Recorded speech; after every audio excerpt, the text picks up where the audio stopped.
Alors bonsoir à toutes et à tous, goedenavond. Nous sommes ici dans la salle du conseil communal et ça ne se passe pas exactement comme on l'avait imaginé il y a quelques mois lorsqu'on avait décidé de lancer cette dynamique participative. Nous sommes ce soir ici pour vous présenter une de ces déclinaisons de tout le processus participatif qui est le budget participatif. Alors je disais, on est dans la salle du conseil communal et normalement nous aurions espéré que vous soyez vous, les citoyennes et les citoyens qui êtes intéressés par ces dynamiques puisque c'est à vous que ça s'adresse, ici avec nous. Mais je pense que chacune et chacun d'entre vous comprend que malheureusement, les contraintes qui sont liées à la lutte contre le Covid ne nous permettent plus d'organiser des événements grand public tels que nous l'aurions souhaité. Mais en y réfléchissant, et plutôt que de reporter encore et encore vers des temps meilleurs, nous avons décidé de lancer la dynamique sur le budget participatif en essayant d'être le plus créatif possible. Ce soir donc, nous faisons deux premières. La première, c'est que nous faisons un Facebook Live de la commune d'Ixelles, pour pouvoir toucher un maximum de personnes. On est conscient que ce n'est pas tout le monde. On est conscient qu'il y a un travail qui doit être fait aussi en dehors des réseaux sociaux pour donner l'information, et nous le ferons. Mais c'est une façon aussi qui existe pour pouvoir se rencontrer et discuter et échanger ensemble, et nous l'utilisons. Et la deuxième première, c'est cette idée de budget participatif. C'est la première fois qu'à cette échelle, la commune d'Ixelles se lance dans cette dynamique qui est très importante, puisque elle donne d'une certaine façon le pouvoir aux citoyennes et aux citoyens de prendre des décisions ensemble, dans une démarche constructive, pour améliorer notre quotidien dans des domaines qui nous sont chers. Alors, je ne suis pas seul néanmoins. Autour de moi, il y a des représentants et des échevins et des échevines qui évidemment représentent la commune. Il y a aussi des membres qui travaillent au sein de la commune pour faire vivre cette participation citoyenne. Et j'ai aussi autour de moi un acteur externe à la commune qui va nous aider dans le processus pour mettre en place cette dynamique-là et pour qu'elle soit la plus participative, justement. Et j'aurai l'occasion de vous les présenter et de leur donner la parole assez rapidement. Autour, dans la salle du conseil communal aussi, il y a des acteurs que nous appelons des ambassadrices et des ambassadeurs, c'est-à-dire de la participation et du budget participatif. Ce sont des structures associatives diverses qui existent et qui sont ancrées soit sur des thématiques, soit sur des terrains, et qui seront à votre disposition pour vous aider à monter un projet, à pouvoir justement le faire vivre et le cas échéant, est-ce qu'il puisse être choisi pour pouvoir justement être mis en œuvre très très concrètement. Alors dans ces associations, il y en a quelques-unes qui sont déjà présentes, mais ce n'est pas une liste exhaustive. D'autres acteurs et actrices qui ont une compétence à Ixelles pour justement élargir au maximum cette participation peuvent encore nous rejoindre dans cette dynamique-là, mais je vais déjà citer celles et ceux qui sont là.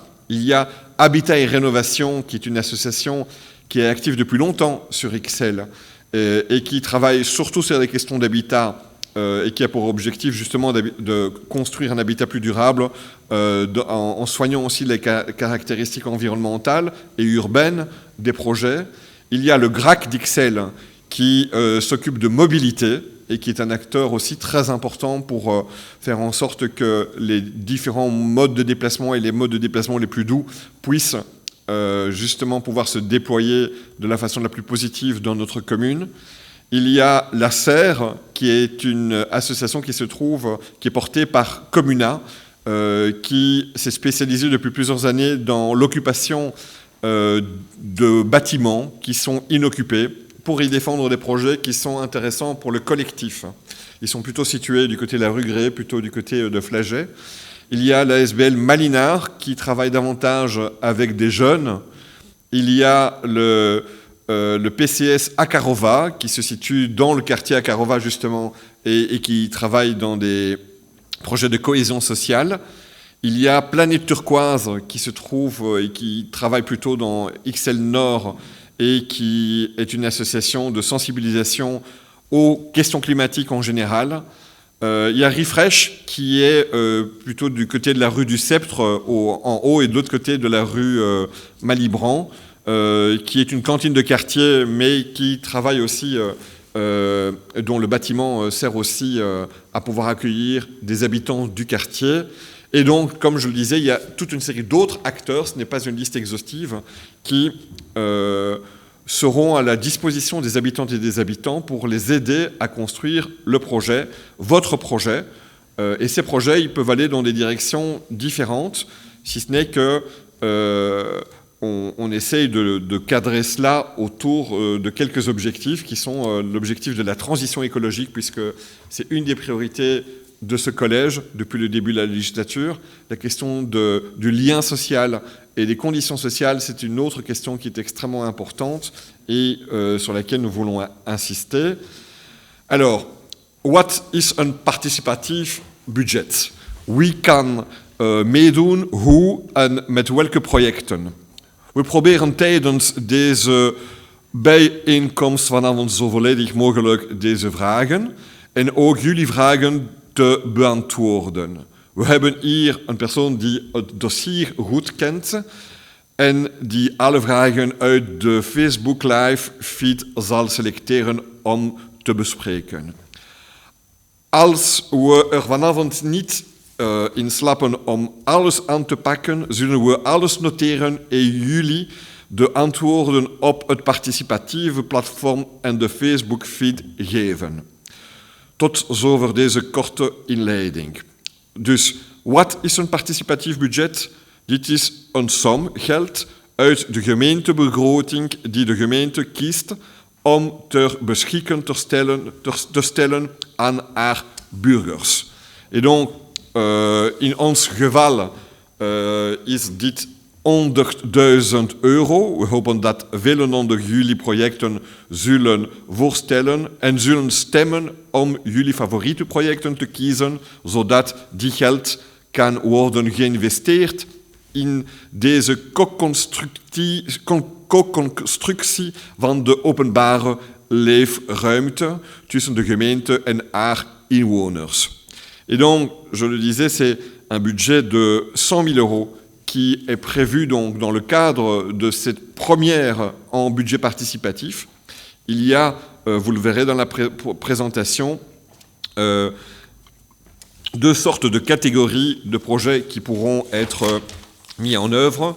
Il y a, et cela va vous être présenté par Maud Saint-Gilles, que je vais présenter tout de suite, il y a excusez-moi, des projets main à la pâte, qui sont mis en œuvre par les porteurs, par les porteuses de projets eux-mêmes, avec un budget maximum de 2500 euros, et des projets main dans la main, c'est-à-dire ce sont des projets qui sont initiés par vous, les citoyennes et les citoyens, ou des associations, ou des personnes qui sont actives à XL, mais qui peuvent être mis en œuvre en collaboration avec les services communaux, et là, le budget maximum est de 25 000 euros. Et ils seront soumis au vote des XLoises et des XLois qui choisiront dans une autre étape leur projet favori. Voilà, c'est une grande première pour nous. Alors, je suis convaincu que tout ça va bien se passer. Je terminerai par un petit mot avant de passer la parole sur le contexte. C'est clair que nous vivons de nouvelles épreuves dans le cadre de la lutte contre le Covid. Nous sommes confrontés à de nouvelles interdictions qui sont celles de la fermeture des cafés et des restaurants. Et il est vrai que la situation dans les hôpitaux est devenue très préoccupante. Alors, on a décidé de ne pas parler que de ça. Et on s'est dit que c'était aussi très important de continuer à vivre, de continuer à se soutenir, de continuer à améliorer notre cadre de vie. Et c'est la raison pour laquelle, même si ce n'est pas dans des conditions idéales, on s'est dit on y va, on avance.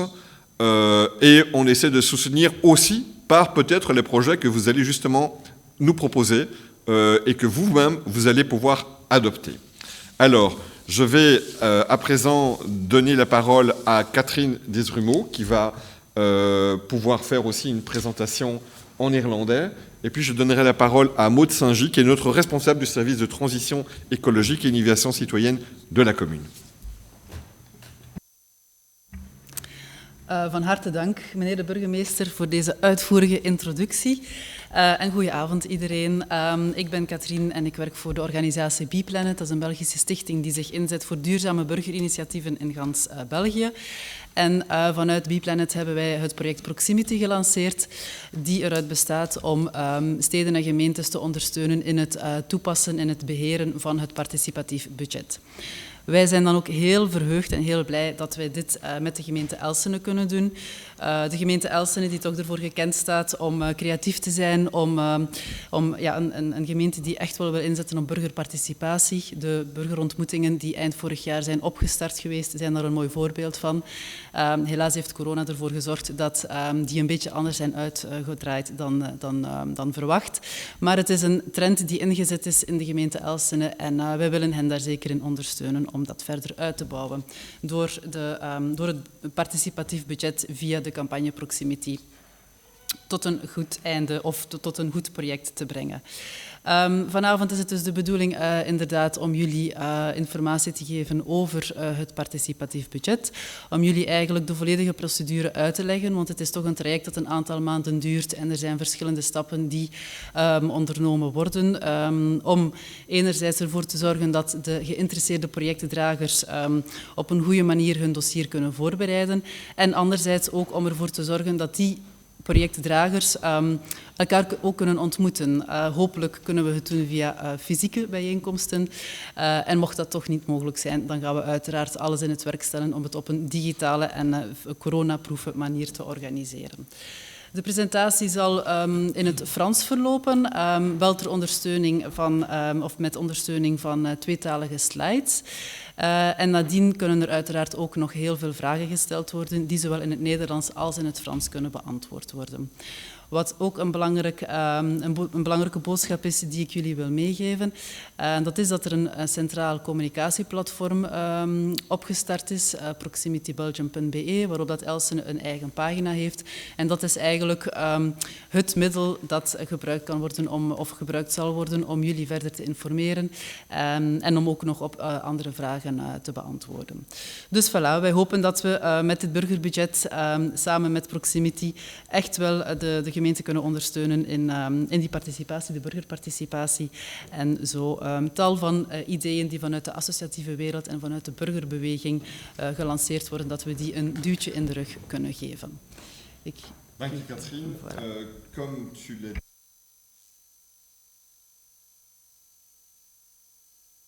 Pour celles et ceux qui ne sont pas au rendez-vous avec nous ce soir, d'abord, évidemment, le Facebook Live en cours restera sur la page Facebook et donc pourra continuer à être consulté et toutes les informations qui sont partagées maintenant pourront être réécoutées plus tard. Les questions que vous pouvez vous poser, vous pouvez continuer à nous les adresser et nous y répondrons plus tard. Et puis, il y a une page, effectivement, Internet, xl.proximitybelgium.be. Tout ça sera indiqué aussi en dessous de la page. Et un numéro de helpdesk de 02 893 09 11. On va bien réécrire ça calmement pour que vous puissiez avoir un maximum de soutien pour pouvoir participer à ce projet. Je passe maintenant alors à l'une des personnes importantes qui au sein de la commune a été engagée il y a peu de temps pour justement nourrir toute cette logique de participation, c'est Maud Saint-Gy, et qui va entrer un peu dans les détails par rapport à ce projet de budget participatif. Merci, bonsoir. Donc effectivement, il me revient la lourde tâche d'expliquer un peu les contours, le fonctionnement du budget participatif. L'objectif, c'est que vous compreniez le mieux possible le règlement et que vous puissiez nous envoyer après des dossiers de candidature enthousiasmants et pleins de créativité. Donc le budget participatif, c'est quoi ? C'est 100 000 € qui sont dédiés à des projets proposés et choisis par des habitants et des habitantes. Donc ça permet vraiment d'impliquer tout le monde, tous ceux qui souhaitent participer dans une dynamique collective et travailler sur des propositions concrètes, sachant que les projets seront mis en œuvre en 2021 ou 2022. Donc on est vraiment sur du concret et sur un temps court. Ce qui est important aussi avec le budget participatif, c'est de pouvoir rêver. C'est vrai que c'est compliqué en ces temps avec la crise du coronavirus. On a vraiment besoin de rêver. Donc voilà, allez-y, soyez créatifs, soyez innovants. On va vous donner des exemples par la suite de types de projets qui pourraient être déposés. Je vous invite vraiment à aller au-delà de ces projets pour proposer des choses qui vous tiennent à cœur et que vous avez envie de voir mettre en place sur la commune. Donc concrètement, qui peut participer? Qui peut déposer un projet? Donc ça peut être un habitant ou une habitante de la commune. Mais on a aussi décidé d'ouvrir l'appel à projet à des personnes qui n'habiteraient pas sur Ixelles, mais qui ont un lien avec la commune, qui travaillent ou qui étudient par exemple. Le budget participatif est aussi ouvert à un collectif d'habitants ou d'habitantes, un comité de quartier, une association active sur le territoire et à une école. Sur notre enveloppe de 100 000 €, on a décidé de la répartir en deux projets, comme l'a expliqué le bourgmestre. Donc on a une enveloppe de 25 000 € qui sont les projets main à la pâte et 75 000 € qui sont des projets main dans la main. Donc pour les projets main à la pâte, c'est des projets qui vont être mis en œuvre par les porteurs de projets et avec un maximum de 2 500 € par projet.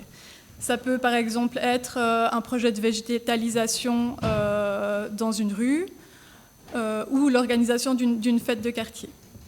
Les projets main dans la main sont des projets qui sont mis en œuvre par la commune et qui ont un maximum de 25 000 € par projet. Donc c'est quand même des projets participatifs dans le sens où c'est des projets qui sont proposés par les porteurs de projets.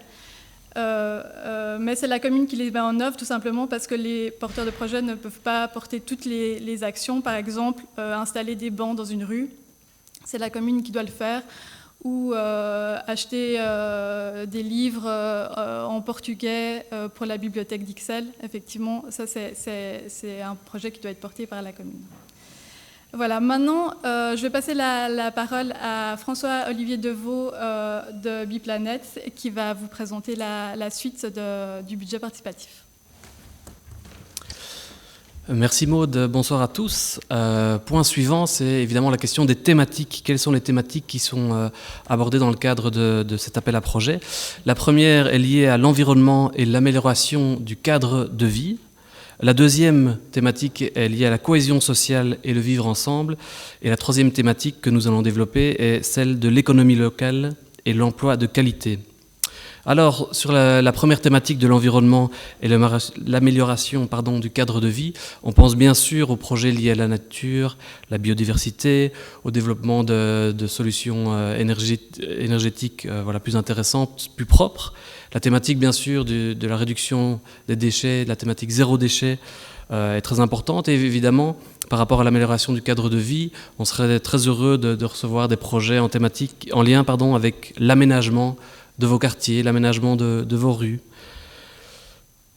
Quelques photos sur le slide suivant pour illustrer ces thématiques. Et peut-être pour aller un peu plus loin, on pourrait imaginer, c'est juste pour être illustratif, des projets de poulaillers urbains, des ateliers vélos, des filières de récupération de déchets ou en termes d'installation de nouveaux matériaux ou nouvelles infrastructures, des plaines de jeux ou encore des bacs à compost dans les quartiers par exemple. Passons maintenant à la seconde thématique, celle de la cohésion sociale et du vivre ensemble. On vise vraiment la capacité des porteurs de projets à tisser des liens, à réduire les inégalités et aussi à créer davantage de liens entre les différentes générations. Encore le slide suivant pour illustrer ce qu'on pourrait imaginer dans ces projets. Et voilà, laissez-vous vraiment bien rêver, imaginer ce que ça pourrait représenter pour vous. Mais pour vous aider, on a listé quelques idées. Donc on parlait de créer du lien. Il y a évidemment toutes les thématiques liées à la santé, par exemple, ou des actions avec les jeunes pour créer peut-être des lieux d'écoute, du soutien à des projets de jeunes, des projets... par exemple, qui pourrait mêler la première thématique environnement avec la thématique des liens intergénérationnels. Donc on pourrait imaginer des potagers collectifs en lien avec des homes de personnes âgées, par exemple. Pour passer à la troisième thématique, donc l'économie locale et l'emploi de qualité, là on vise bien entendu l'insertion, le développement de circuits courts, le soutien à la production locale, à des filières locales. Encore un slide avec quelques images. Voilà, on pourrait imaginer des passerelles études-emploi. Pourquoi pas le soutien au développement de coopératives ou de supermarchés coopératifs, l'insertion de personnes éloignées de l'emploi. Voici ce genre de projet que l'on serait heureux de soutenir dans le cadre de cette thématique. Alors voilà pour les thématiques importantes. Il faut aussi se rendre compte qu'il y a des projets qui sortent du cadre de ces propositions. On peut passer au slide qui illustre par exemple des projets qui seraient en lien avec l'entretien normal des infrastructures de la commune. Ça ne rentre pas dans le cadre de cet appel à projet. Des thématiques liées à l'usage privé, des projets qui seraient uniquement liés à un usage privé, qui viseraient uniquement la source de revenus des porteurs de projets, ou encore évidemment des projets qui ne bénéficieraient pas de l'accord du propriétaire du terrain. Voilà, alors vous allez l'entendre un peu plus tard, on va décrire le processus de sélection des projets. Quels sont les critères sur lesquels se baseront les citoyens, mais aussi le jury, pour choisir les projets? Il y a 4 critères importants. Évidemment, en quoi est-ce que le projet que vous allez soumettre répond aux thématiques et apporte du soutien aux thématiques de l'appel à projet. Deuxième critère, est-ce que votre projet citoyen implique bien une dynamique collective lors de sa préparation et lors de sa mise en œuvre, et aussi apporte une contribution au bien commun? Troisième critère, la question du caractère créatif et innovant de votre projet. Et ensuite, la question de voir de la pérennité du projet. En quoi est-ce que votre projet va continuer à durer après l'appel à projet, et donc quelle sera la vie de ce projet après sa mise en œuvre. Alors, slide suivant sur le planning. Pour vous permettre de visualiser les grandes étapes de cet appel à projet, on est au tout début. C'est la soirée de lancement ce soir. Et donc, pendant les semaines qui viennent, vous allez être invité à travailler sur votre dossier de candidature pour remettre un projet. On verra qu'il y a 4 ateliers qui sont là pour vous accompagner dans la rédaction de votre projet. C'est vraiment important pour nous de pouvoir vous accompagner avec les ambassadeurs. Et ensuite, vous allez déposer votre projet au maximum le 11 décembre. Ensuite, ça sera l'étape d'analyse des projets par la commune et les facilitateurs. En janvier, on aura le moment du vote citoyen, qui sera suivi en février par la sélection finale par le jury, et ensuite en mars les résultats de l'appel à projet, et puis bien sûr le démarrage de vos projets. Alors on en a déjà parlé, en termes d'accompagnement, la commune vous a gâté. Il y a bien entendu le service de transition qui est là pour vous soutenir, pour vous accompagner. Il y a également les facilitateurs, donc l'équipe Proximity du réseau Transition et de Biplanète, et ensuite les ambassadeurs dont on a déjà touché un mot. Donc je vais aller un peu plus rapidement sur ces accompagnateurs dont on a déjà parlé. Démarrons par le service de transition écologique et d'innovation citoyenne. Là, les 2 missions principales de ce nouveau service sont d'une part de développer la participation citoyenne dans les pratiques de la commune, et ensuite, et c'est tout à fait dans ce sens-ci que c'est pertinent que le projet soit lancé dans ce service-là, l'accompagnement des initiatives citoyennes. Ensuite, les facilitateurs, on a touché un mot, c'est l'équipe Proximity, donc, qui sont portés par l'association Réseau Transition et la fondation Biplanète. Et les ambassadeurs, Monsieur le bourgmestre en a touché un mot et les a cités et déjà décrits, mais vous voyez ici leur logo. Et on sait déjà qu'il y a d'autres associations qui sont actives sur le territoire ixellois, qui sont déjà actives dans ces thématiques-là, et ces associations vont continuer à nous rejoindre. Donc voilà, pour l'instant, 6 ambassadeurs, merci à eux, et d'autres qui vont nous rejoindre. Et les 4 rôles qui sont invités à remplir, le premier, c'est donc relayer l'information de l'appel à projet. Vous allez voir que dans les ateliers qui vont avoir lieu en octobre et novembre, ils seront là pour vous accompagner. Il y a aussi cette envie de pouvoir développer tout l'écosystème associatif à Ixelles, qui est déjà bien dynamique, mais qui peut encore l'être davantage grâce à ces ambassadeurs. Et dernière thématique, on a envie que les porteurs de projets, les citoyens, se laissent inspirer aussi par toutes ces merveilleuses initiatives qui ont eu lieu ces dernières années, portées par les ambassadeurs, et pourquoi pas les inspirer pour leurs propres projets. Alors, outre le soutien auquel vous allez pouvoir faire appel, il y a bien sûr la plateforme de l'appel à projet. Un lien, c'est ixelles.proximitybelgium.be. Vous aurez toutes les informations de l'appel à projet, tous les documents, les dossiers de candidature, tout ça s'y trouve. C'est là que vous allez pouvoir voter en tant que citoyen pour les projets. On a vu que ça aura lieu au mois de janvier.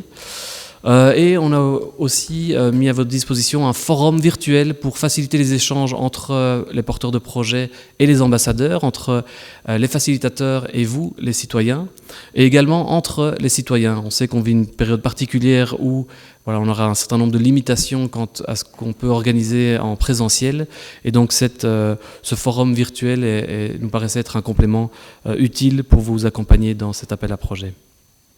Alors, slide suivant. Le choix des projets, comment est-ce que les meilleurs projets seront sélectionnés? La première étape, c'est le vote citoyen au mois de janvier. Vote qui pourra se faire, comme j'ai dit, sur la plateforme, mais aussi sous forme de papier, pour être certain que tout le monde puisse procéder au vote. Et un certain nombre de projets qui seront plébiscités par les citoyens seront soumis au jury, qui est composé de 6 experts indépendants et de 9 citoyennes et citoyens tirés au sort. Et ces 2 étapes permettront de choisir les lauréats qui seront annoncés au mois de mars. Un peu plus en détail, le parcours du dossier.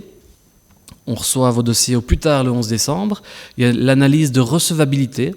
Est-ce que vos projets sont jugés recevables? On pourra détailler les critères de recevabilité. Une analyse de faisabilité. Est-ce que vos projets seront réalistes? Et ensuite, comme on l'a expliqué, la sélection par le jury et avant ça, par le vote citoyen.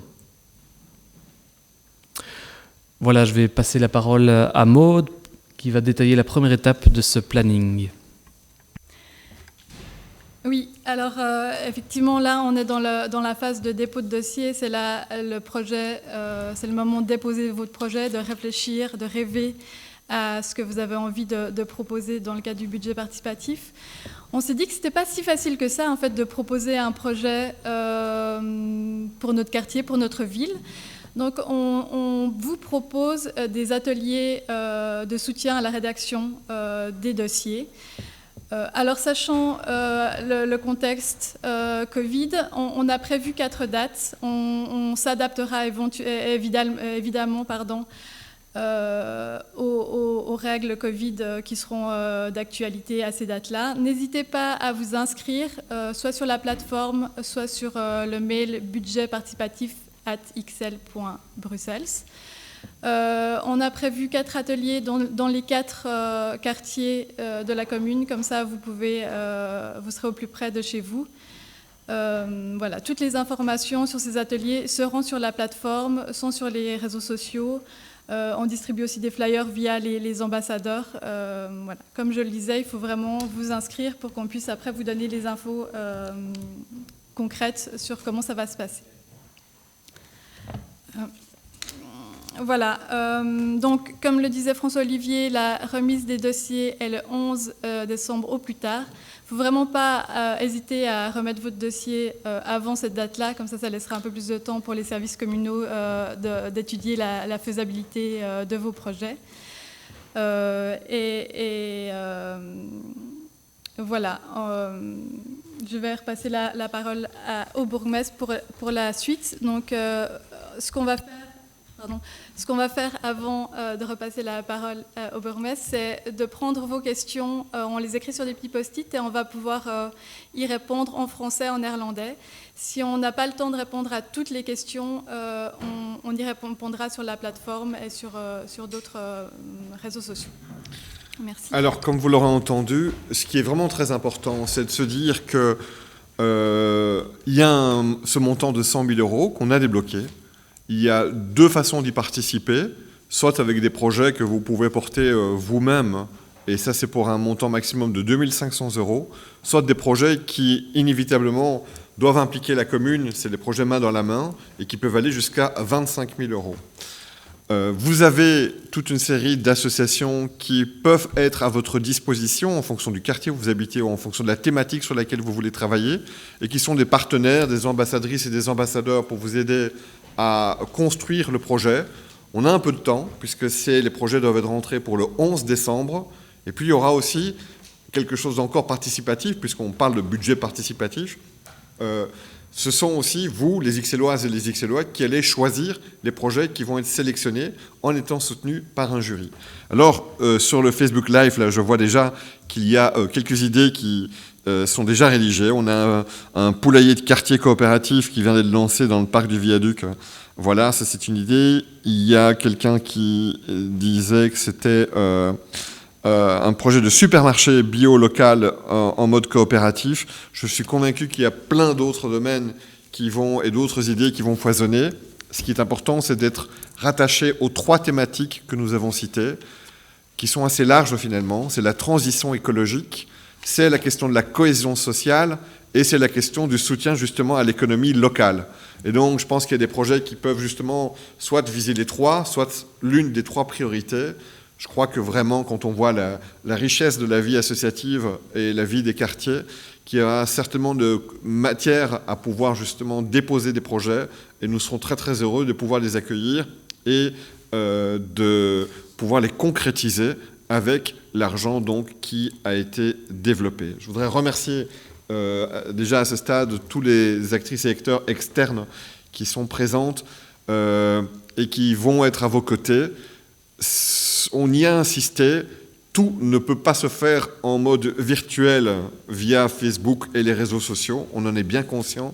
Et si on veut vraiment que ce budget participatif soit un succès, on doit aussi compter sur vous. Parlez-en autour de vous, en ce y compris envers les personnes ou les associations qui ne sont pas spécialement connectées, parce que c'est très très important que chacune et chacun, dans tous les quartiers, dans tous les publics, puisse être actrice et acteur de ce type de projet-là. Nous-mêmes, on va faire cette démarche-là. C'est la raison pour laquelle il y a plusieurs rendez-vous qui existeront et c'est la raison pour laquelle on travaille avec des associations qui elles-mêmes sont en contact avec des publics. Donc, je crois qu'on va dans la bonne direction. C'est une première pour Ixelles, mais je suis convaincu que ce sera une première qui va nous donner envie d'aller encore plus loin dans cette logique participative dans les années qui viennent. Et malgré le contexte qui est un peu particulier, on va y arriver. Alors, au niveau des questions, est-ce qu'il y a déjà des questions qui sont posées et pour lesquelles on peut apporter des réponses? Peut-être Catherine, tu peux commencer? Effectivement, on a déjà reçu une toute première question et ça concerne le montant minimum. Est-ce qu'il y a un montant minimum qui sera donné aux projets sélectionnés? Eh bien non, il n'y a pas un montant minimum, mais il y a un montant maximum, bien sûr, de 2 500 ou de 25 000 €. Et donc, voilà, mais il n'y a pas de montant minimum. Il faut aussi voir cet appel à projet que ce n'est pas seulement un moyen pour vous aider financièrement, mais aussi pour vous mettre en contact avec plein d'autres personnes qui peuvent aussi, à terme, aider votre projet. Donc, il ne faut certainement pas seulement voir la subvention financière.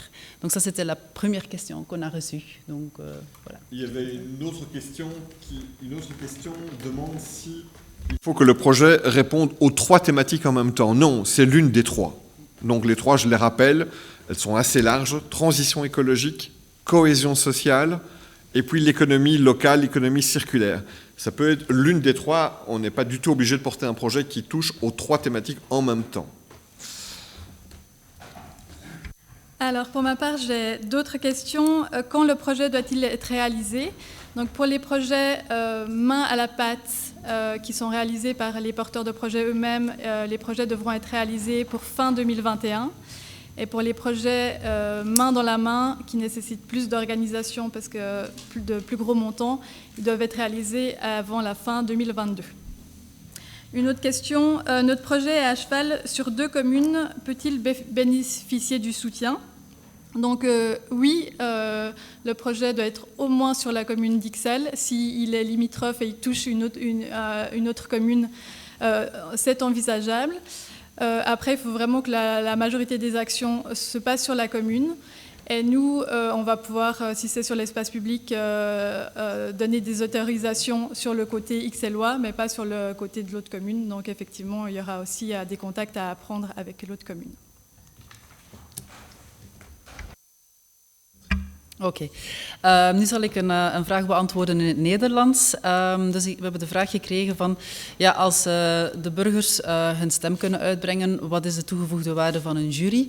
Wel, de toegevoegde waarde van een jury is heel pertinent.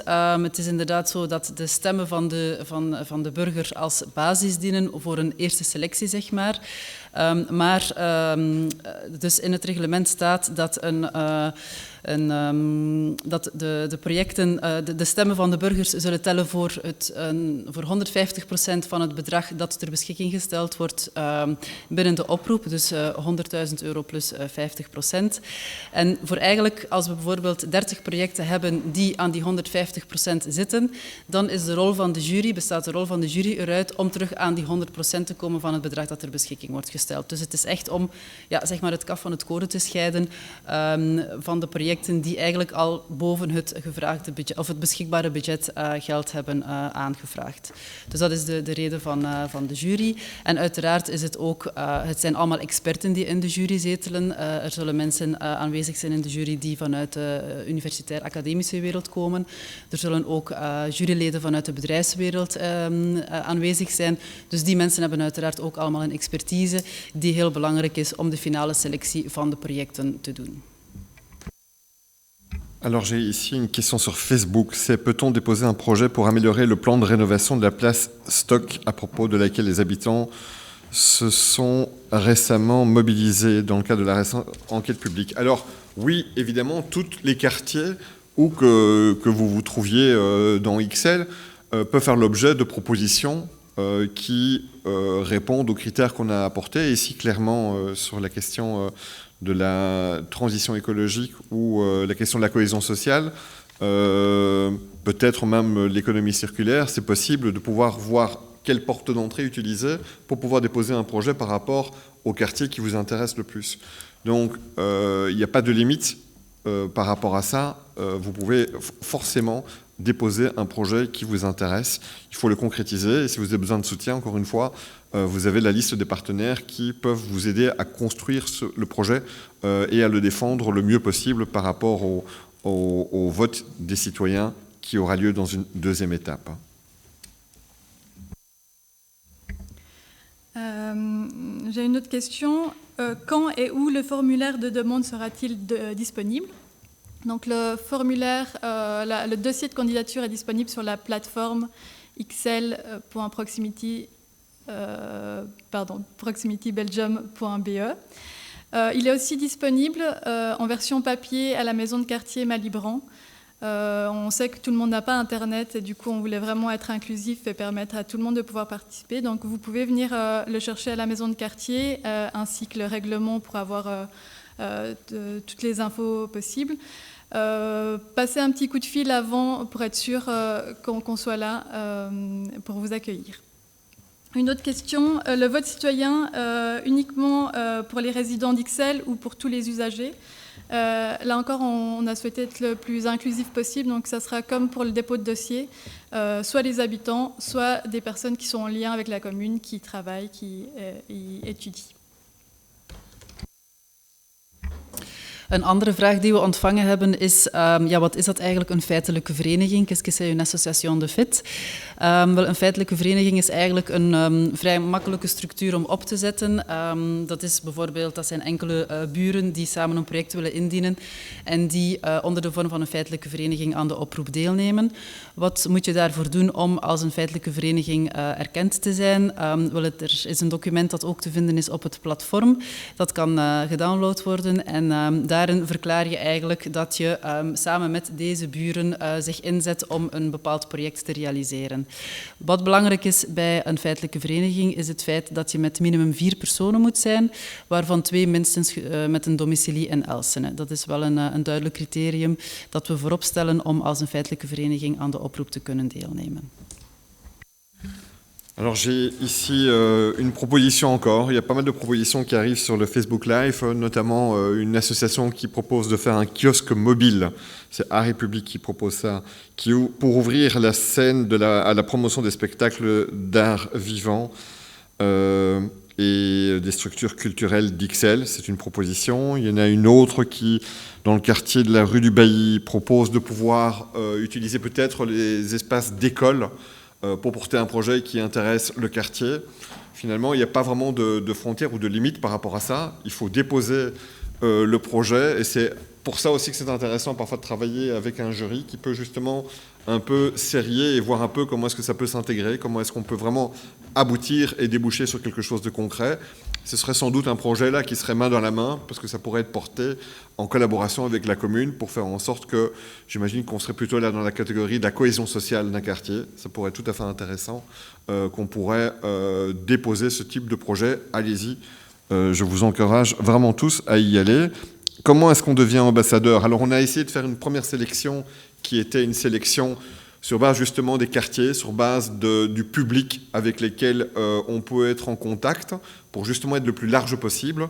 Mais cette liste n'est pas terminée aujourd'hui, elle peut s'élargir. Si vous avez des propositions d'acteurs qui ont une compétence justement pour toucher les publics qui sont un peu à l'écart des réseaux sociaux ou de la communication plus officielle, n'hésitez pas à nous les proposer pour que nous puissions éventuellement les contacter, entrer en contact avec eux et justement jouer ce rôle, puisque notre objectif, c'est de toucher un maximum de personnes pour que vous puissiez au maximum participer à cette logique de budget participatif. Est-ce qu'il y a encore des questions qui sont... Vas-y. Oui, je voulais apporter un petit complément. On voit sur le fil Facebook qu'il y a déjà beaucoup de propositions. Il ne faut pas hésiter à aller sur la plateforme, sur l'outil de forum, pour pouvoir discuter avec des porteurs de projets qui auraient un projet similaire au vôtre. L'idée, c'est que si vous regroupez, le projet sera encore plus complet, plus intéressant. Donc n'hésitez pas vraiment à discuter avec vos voisins ou sur l'outil du forum avec d'autres XLois, XLoises. Et certains en profitent pour faire un peu d'humour et on en a vraiment besoin parce que je vois ici sur la page Facebook réintroduire le loup dans XL. Voilà, si ça peut aussi nous servir à un peu se décontracter par rapport à cette période très tendue, il faut y aller, c'est sûr. Mais je ne suis pas sûr que ce projet puisse vraiment aboutir. Enfin, je l'espère. Est-ce qu'il y a d'autres questions qui sont arrivées? Alors. Ja, we hebben nog een hele leuke vraag gekregen, die ik toch zelf heel leuk vind. Kan een klein project kans maken op een subsidie? Ja, uiteraard. Het participatief budget is in het leven geroepen om alle types projecten te helpen ondersteunen, dus ook zeker de kleinschalige projecten.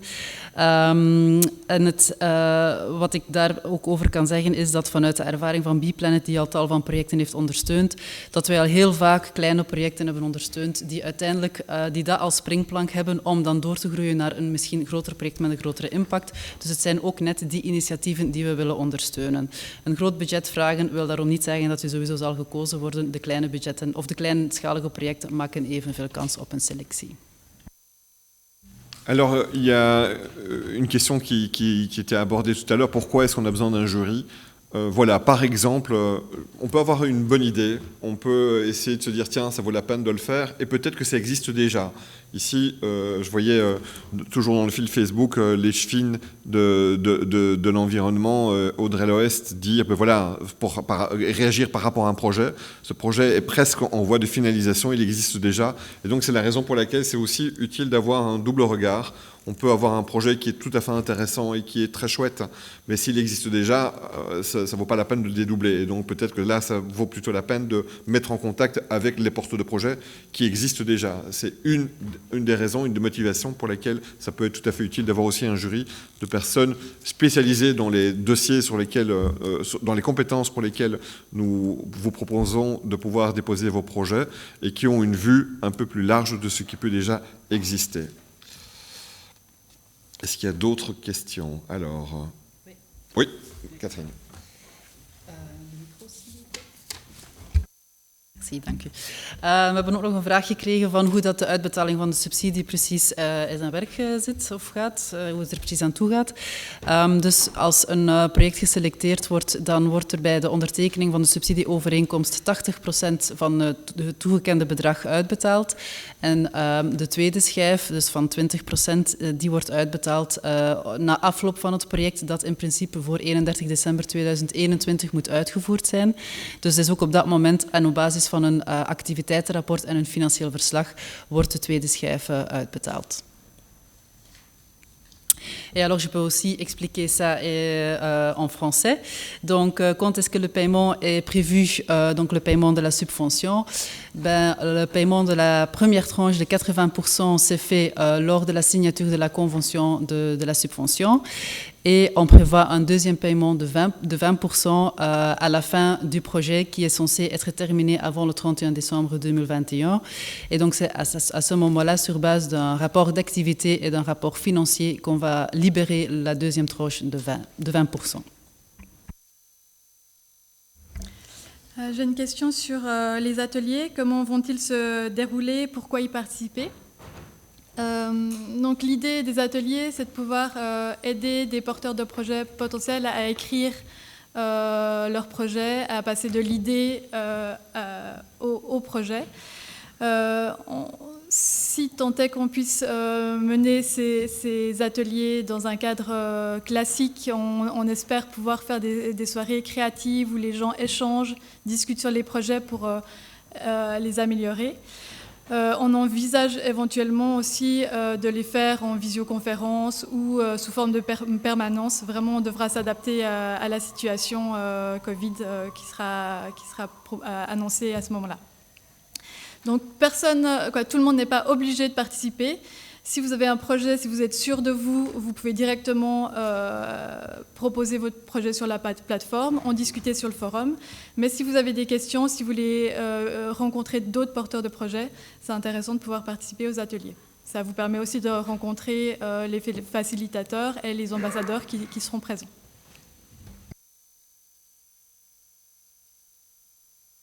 À ce stade, moi, je n'ai plus.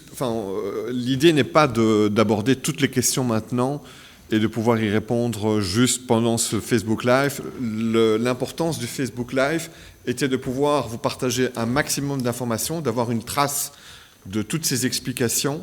Et dans le fil, d'une part, du Facebook Live, nous répondrons à l'ensemble des questions qui sont posées.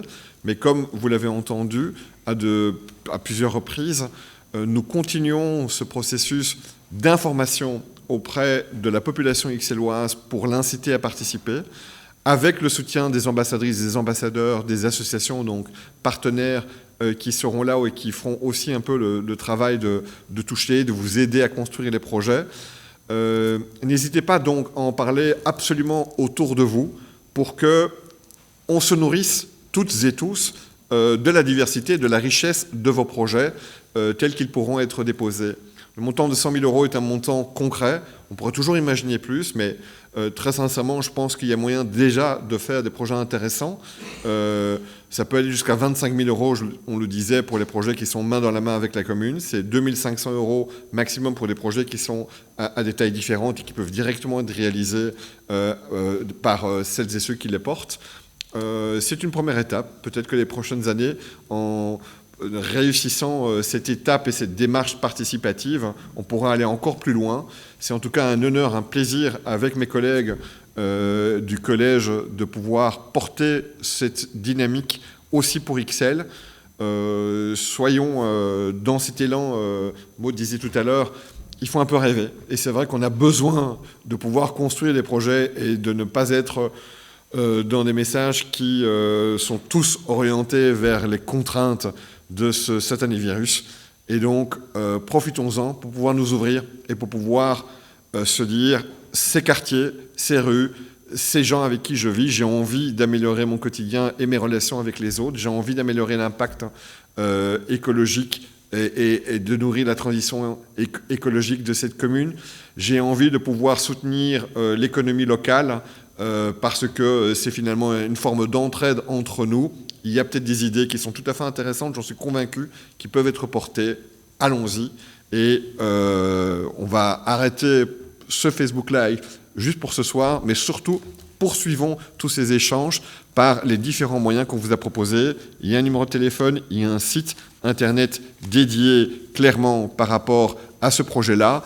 Et vous avez donc jusqu'au 11 décembre pour déposer vos projets. Avec impatience pour les découvrir. À très très bientôt. Bonne soirée à toutes et à tous. Goedenavond et prenez bien soin de vous et des autres.